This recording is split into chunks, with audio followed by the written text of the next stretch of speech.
Just think.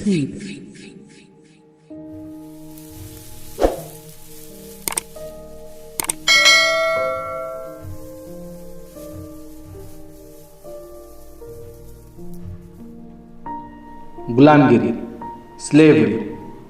परिच्छेद 4। वराह और हिरण्यगर्भ के संबंध में। ढूंढीराव। कच्छ के मरने के बाद द्विजों का मुखिया कौन हुआ? ज्योतिराव। वराह। ढूंढीराव। भागवत आदि इतिहासकारों ने यह लिख कर रखा है कि वराह की पैदाइश सुअर से हुई है। इसमें आपकी क्या मान्यता है? ज्योतिराव।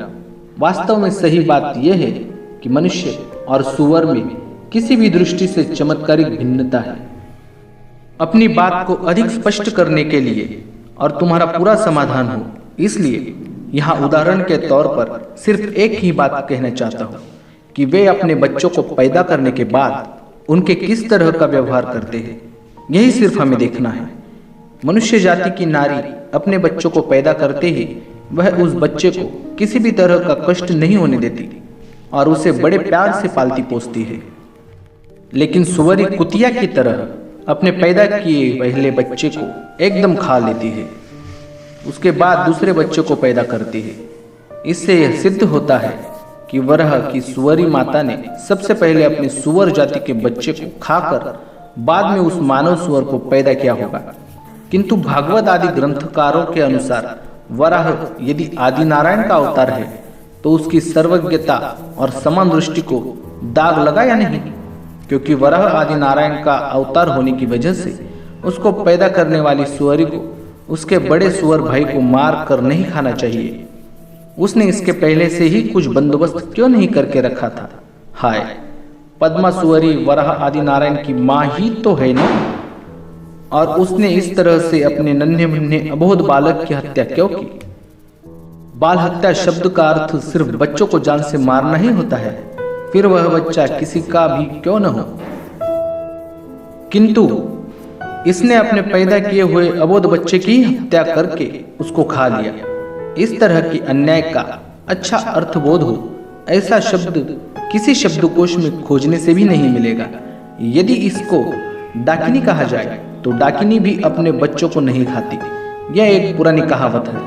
उस वराह को पद्मा माता को इस तरह का अघोर कर्म करने की वजह से नरक की यातनाएं भोगने से मुक्ति मिले, इसलिए उसने ऐसा पाप मुक्ति का कर्म किया है। इसका कहीं कोई जिक्र भी नहीं मिलता। इसका हमें बड़ा अफसोस है। ढूंढीराव।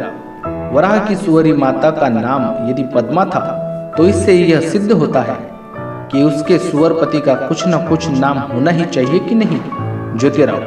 पद्मा सुअरी के पति का नाम ब्रह्मा था।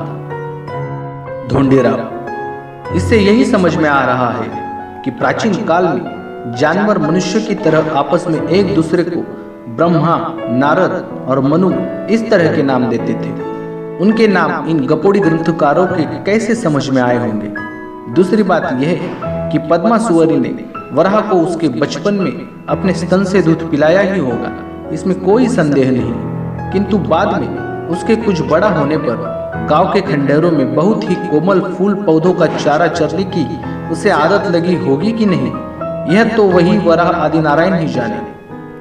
इस तरह से उनके धर्म ग्रंथों में कई तरह के महत्वपूर्ण सवालों के प्रमाण नहीं मिलते। इसलिए मुझे लगता है कि धर्म ग्रंथों में लिखा यह सब झूठ है कि वराह सुअरी से पैदा हुआ है, और इस तरह की झूठ मूठ की बातें शास्त्रों में लिखते समय उन ग्रंथकारों को लज्जा भी नहीं आई होगी।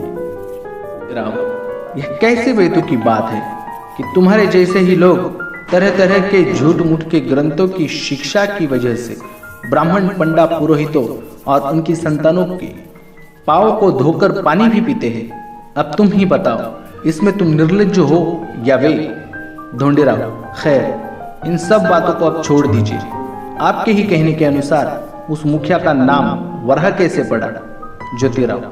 क्योंकि उसका स्वभाव, उसका आचार व्यवहार, उसका रहन सहन बहुत ही गंदा था और वह जहां भी जाता था वही जंगली सुअर की तरह झपट्टा मारकर अपना कार्य सिद्ध करता था।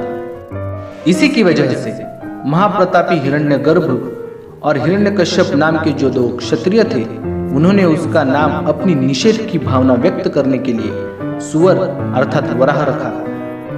इससे वह और बौखला गया होगा और उसने अपने मन में उनके प्रतिशोध की भावना रखते हुए उनके प्रदेशों पर बार बार हमले करके वहां के सभी क्षेत्रवासियों को तकलीफें दे करके अंत में उसने एक युद्ध में हिरण्याक्ष हिरण्यगर्भ को मार डाला।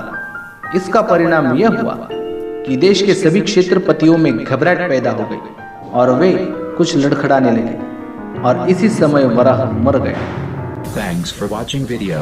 Subscribe your own YouTube channel, Just Think, and press the bell icon for notifications.